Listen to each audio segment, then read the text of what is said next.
I want to acknowledge the bravery of our children. I'm just so moved, and I'm gonna give myself permission to be emotional.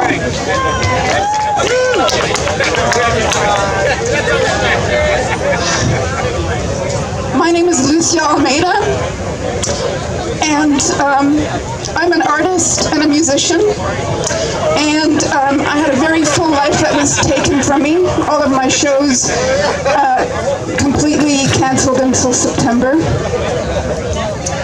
And I'm here primarily to tell you about my little sister, who is her story is a perfect example of what our medical system has become. And I want to propose the idea that our old normal, there was a lot wrong with our old normal. There was a lot of normalization that just was absolutely wrong. And I want to acknowledge that I'm nervous, and I want to acknowledge the emotional intelligence of not only our children, but the men I see here. And I think I also have a background in psychotherapy and transpersonal psychotherapy, and what that means, transpersonal meaning when you heal yourself, when you share your stories, you have an effect on all of us because we're all connected. And we can see that through the core of every religion. And so I'm going to tell you my sister's story, but I'll tell you my story first. And I've heard a similar story from many people here. And it's, I had what I call my bio-spiritual awakening in my early 20s when I got very sick. And it was through that I learned the importance of what we put into our bodies. And when I was sick and went to my doctor and tried to talk to them about nutrition, she actually said to me, "We're not going to talk about that because I didn't learn that in medical school." Now, I was a meek 20-year-old or 25-year-old, so I didn't say anything. Now I would say, "What, do you think science stops after you graduate?" And what I discovered was that a lot of our very nature has been demonized, right? So I was a cannabis activist for many years. I supplied cannabis medicine to cancer patients who needed them. And I got really angry because I looked into the whole cancer epidemic, right? 1 in 2 men will get cancer in their lifetime, 1 in 2 women will get cancer in their lifetime. And I read a book called Cancergate by Dr. Samuel Epstein. And what sticks out for me in that, and this speaks to the corporate absolute tyranny that's been going on for decades. And we can trace it back all the way to the 1920s with the Rockefellers establishing the American Medical Association, which is still a private organization. And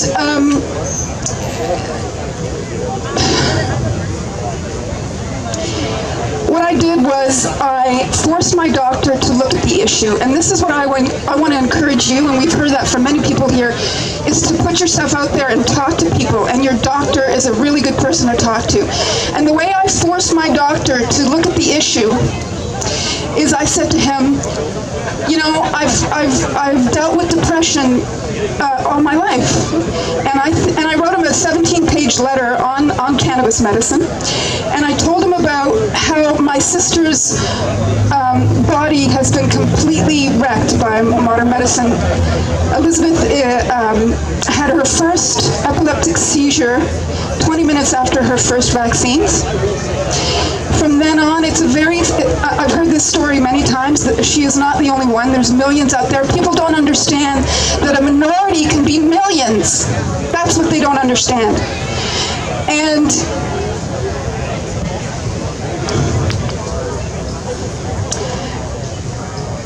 And I forced him to look at the issue by framing it that way. And he was very kind and very gracious with me and accepted my anger, and I so appreciate that. And what I found in the book I was telling you about by Dr. Epstein that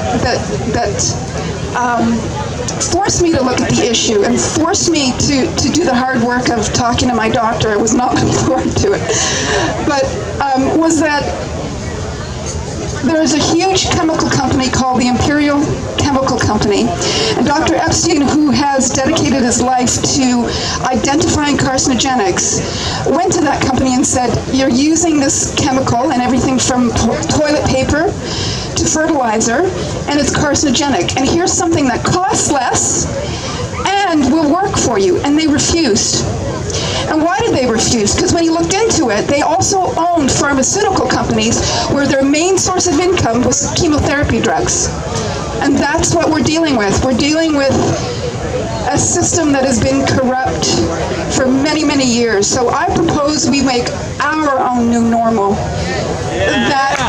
that respects natural medicine, which was here way before allopathic medicine.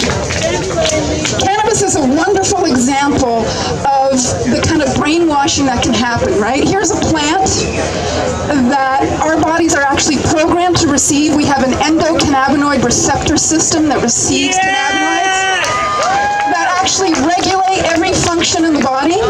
Mother's milk actually produces the same sort of THC cannabinoid to soothe the baby and make it hungry.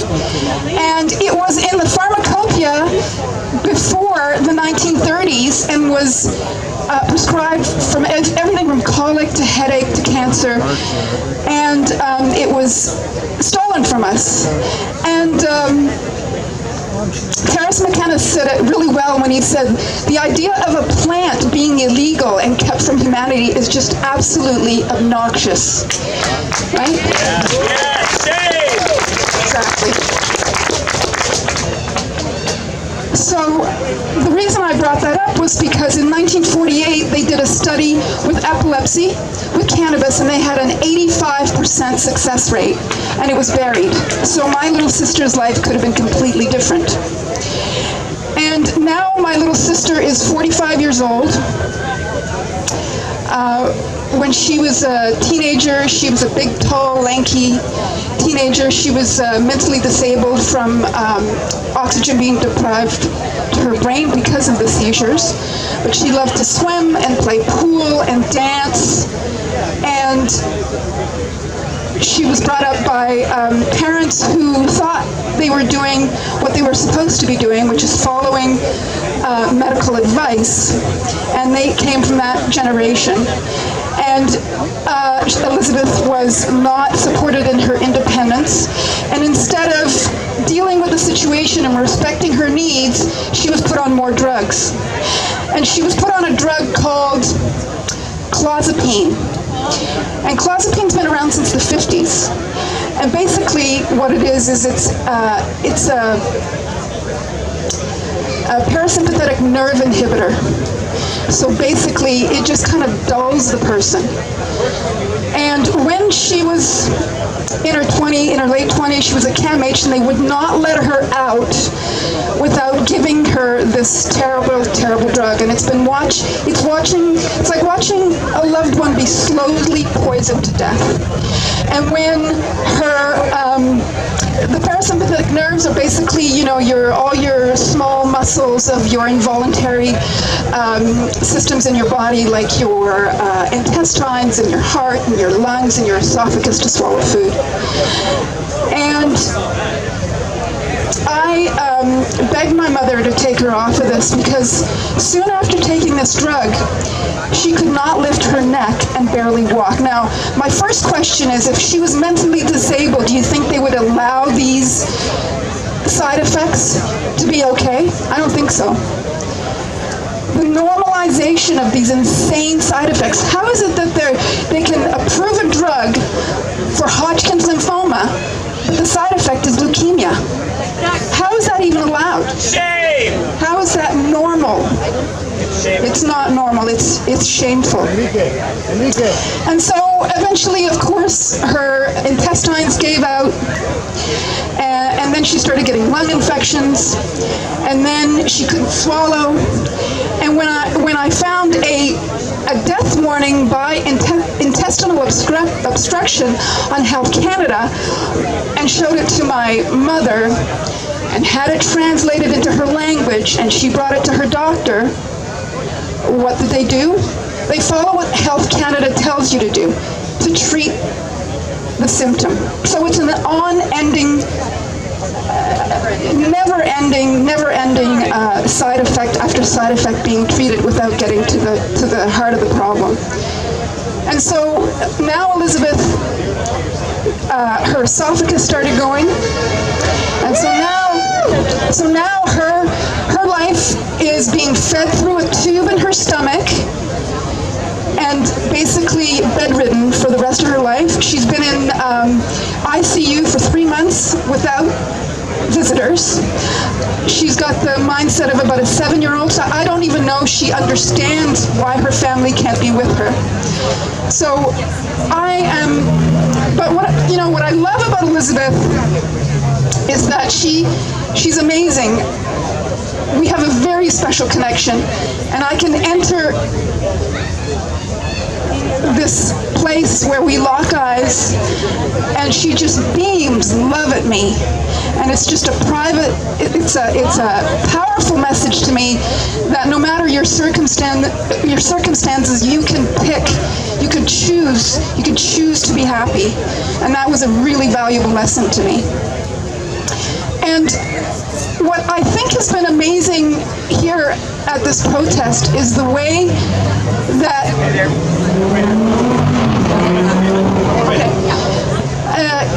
is the acknowledgement of that. Well, first of all, the idea of mothers against distance is an important one, because the archetype of mother and child, what is more sacred than that? What I learned in my 20s is that divinity is not up there. Divinity lives right here. The fact that we can get the nutrients we need from the earth and clean water, all of that is divine. And that is what is being demonized, and that is what this war is about. And so I encourage you to share your stories. I encourage you to talk to your doctors. And I want to thank all of you for doing your duty here, which is showing up. This right here is a spiritual process, because you are showing up, and it's going to take all of us. And I want to thank you for inspiring me to put my best foot forward, and I invite you to do the same, and I'm ready to continue to do this with you. Thank you.